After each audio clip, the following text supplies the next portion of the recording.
জানিয়ে দিব আমাদের হাতে থাকা সর্বশেষ গুরুত্বপূর্ণ আপডেট বাংলা সংবাদ। আওয়ামী লীগকে রাজনীতিতে ফেরানোর যে কোনো প্রচেষ্টা প্রতিহত করা হবে বলছে নাহিদ ইসলাম। জানিয়ে দিব গণতন্ত্রের পথ উত্তরণে সবার দায়িত্বশীল আচরণ করতে হবে বলছে মির্জা ফখরুল।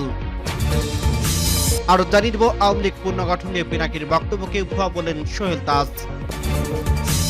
এবং আরো জানিয়ে দিব বাতিল হচ্ছে শেখ মুজিব সহ 4 শতাধিক নেতার মুক্তিযুদ্ধের স্বীকৃতি। সর্বশেষ জানিয়ে দিব আওয়ামী লীগের পুনর্গঠন নিয়ে যা বলেন জামায়াতের আমির। শুনছিলেন সংবাদ শিরোনাম, এরপর বিস্তারিত। তার আগে অনুরোধ থাকবে ভিডিওটি যদি ভালো লেগে থাকে ভিডিওটিতে একটি লাইক এবং কমেন্ট করে জানিয়ে দিন ভিডিও সম্পর্কে আপনার মূল্যবান মতামত, এবং আরো কমেন্ট করে জানিয়ে দিন ভিডিওটি আপনি কোথা থেকে দেখছেন এবং শুনছেন। আওয়ামী লীগকে রাজনীতিতে ফেরানোর যে কোনো প্রচেষ্টা প্রতিহত করা হবে বলছে নাহিদ ইসলাম। বিগত শাসন আমলে জুলাই অভ্যুত্থানে সংগঠিত সব হত্যাকাণ্ডের বিচার চলাকালে আওয়ামী লীগকে রাজনীতিতে ফেরানোর যে কোনো প্রচেষ্টাকে প্রতিহত করার ঘোষণা দিয়েছে জাতীয় নাগরিক পার্টির আহ্বায়ক নাহিদ ইসলাম। শুক্রবার রাতে রাজধানীর বাংলা বিটরের রূপায়ণ টাওয়ারের এক জরুরি সংবাদ সম্মেলনে তিনি এ ঘোষণা দেন। নাহিদ ইসলাম বলেন, এনসিপি জুলাই হত্যাকাণ্ড সহ বিগত ফ্যাসিবাদী রেজিমে সংগঠিত অপরাপর গণহত্যা ও মানবতা বিরোধী অপরাধের বিচারের নিশ্চয়তা চায়। বিচার চলাকালীন আওয়ামী লীগের নিবন্ধন বাতিল করতে হবে এবং এই মাফিয়া গোষ্ঠীর রাজনীতিতে ফেরানোর যে কোনো প্রচেষ্টাকে এনসিপি প্রতিহত করার অঙ্গীকার ব্যক্ত করছে। রাত 8টার দিকে রূপায়ণ টাওয়ারের এনসিপি কেন্দ্রীয় কার্যালয়ে দেশের চলমান রাজনীতি ও সার্বিক পরিস্থিতি নিয়ে এই জরুরি সংবাদ সম্মেলন করে এনসিপি। সংবাদ সম্মেলনে এনসিপির কেন্দ্রীয় নেতারা উপস্থিত ছিলেন। নাহিদ ইসলাম বলেন, মনে রাখতে হবে আওয়ামী লীগ কোনো গণতান্ত্রিক রাজনৈতিক দল নয়, বরং এটি একটি ফ্যাসিবাদী দল। তিনি বলেন, বিচার অনিষ্পন্ন রেখে আওয়ামী লীগকে নির্বাচনে অংশগ্রহণ করতে দেওয়ার যে কোনো ধরনের আলোচনা ও প্রস্তাব এনসিপি দৃঢ়তার সঙ্গে প্রত্যাখ্যান করে। এ সময় জাতীয় নাগরিক পার্টির সদস্য সচিব আক্তার হোসেন ও মুখ্য সংগঠক হাসনাত আব্দুল্লাহ কথা বলেন। গণতন্ত্রের পথ উত্তরণে সবার দায়িত্বশীল আচরণ করতে হবে বলছে মির্জা ফখরুল। বর্তমান সংকট মোকাবেলায় দ্রুত নির্বাচন প্রয়োজন বলে মন্তব্য করছে বিএনপির মহাসচিব মির্জা ফখরুল ইসলাম আলমগীর। তিনি বলছে, গণতন্ত্রের পথ উত্তরণে সবার জায়গা থেকে দায়িত্বশীল আচরণ করতে হবে। শুক্রবার রাজধানীর লেডিস ক্লাবে পেশাজীবী ও ব্রিটিশ নাগরিকদের সম্মানে বিএনপির ইফতার মাহফিলের অনুষ্ঠানে তিনি এসব কথা বলেন। বিএনপির মহাসচিব বলেন, আবেগের মধ্য দিয়ে নয়, বাস্তববাদী হয়ে সব সমস্যার সমাধান করতে হবে। আমরা এমন পদক্ষেপ নেব না যেটা আমাদের ভুল পথে নিয়ে যায়। তিনি জানান, বিভিন্ন মামলার নানা সমস্যার কারণে নির্বাসিত থাকলে খুব শীঘ্রই দেশে ফিরতে পারেন দলের ভারপ্রাপ্ত চেয়ারম্যান তারেক রহমান। আওয়ামী লীগ পুনর্গঠন নিয়ে পিনাকির বক্তব্যকে ভুয়া বলেন সোহেল তাজ।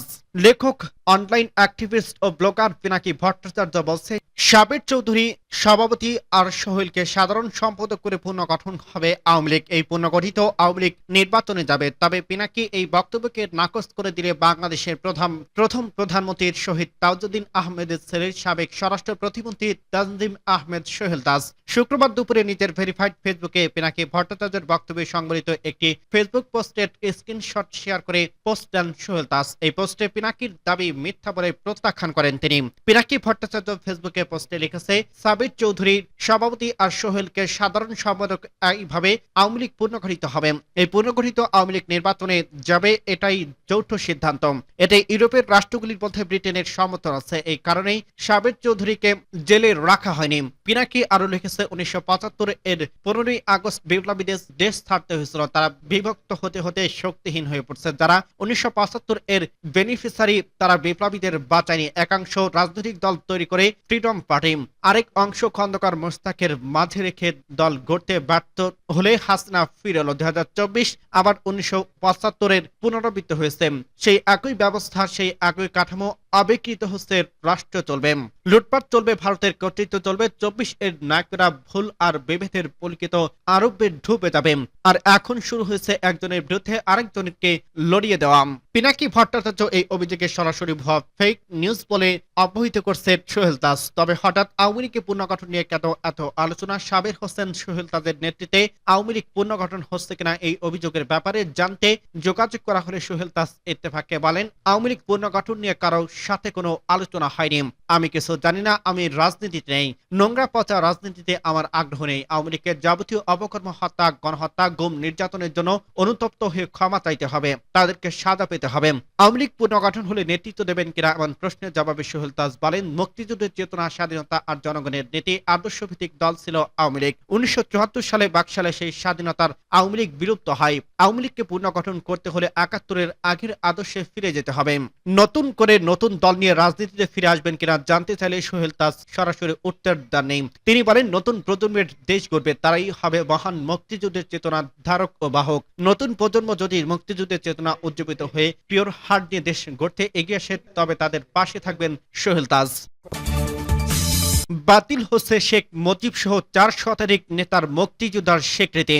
মুক্তিযুদ্ধের নেতৃত্ব দানকারী বঙ্গবন্ধু শেখ মুজিবুর রহমান, সৈয়দ নজরুল ইসলাম, তাজউদ্দিন আহমেদ সহ 1970 সালের নির্বাচনে বিজয় 4 শতাধিক রাজনীতিবিদের মুক্তিযুদ্ধের স্বীকৃতি বাতিলের প্রস্তাব করা হয়েছে। জাতীয় মুক্তিযুদ্ধ কাউন্সিল আইনের সংশোধিত খসড়ায় এসব নেতাদের পরিচয় মুক্তিযুদ্ধের সহযোগী হিসেবে নির্ধারিত করা হয়েছে। এমএনএ ও এমপিএ হিসেবে নির্বাচিত এই নেতারা মুক্তিযুদ্ধের সময় বাংলাদেশের স্বাধীনতা সংগ্রামে গুরুত্বপূর্ণ ভূমিকা পালন করেন। 1972 সালে গণপরিষদ গঠিত হলে তাদের সদস্য নির্বাচিত হয়ে মনোনীত করা হয়। তবে নতুন খসড়া আইনে তাদের মুক্তিযুদ্ধের স্বীকৃতি বাতিল করে মুক্তিযুদ্ধের সহযোগী হিসেবে চিহ্নিত করার প্রস্তাব করা হয়েছে।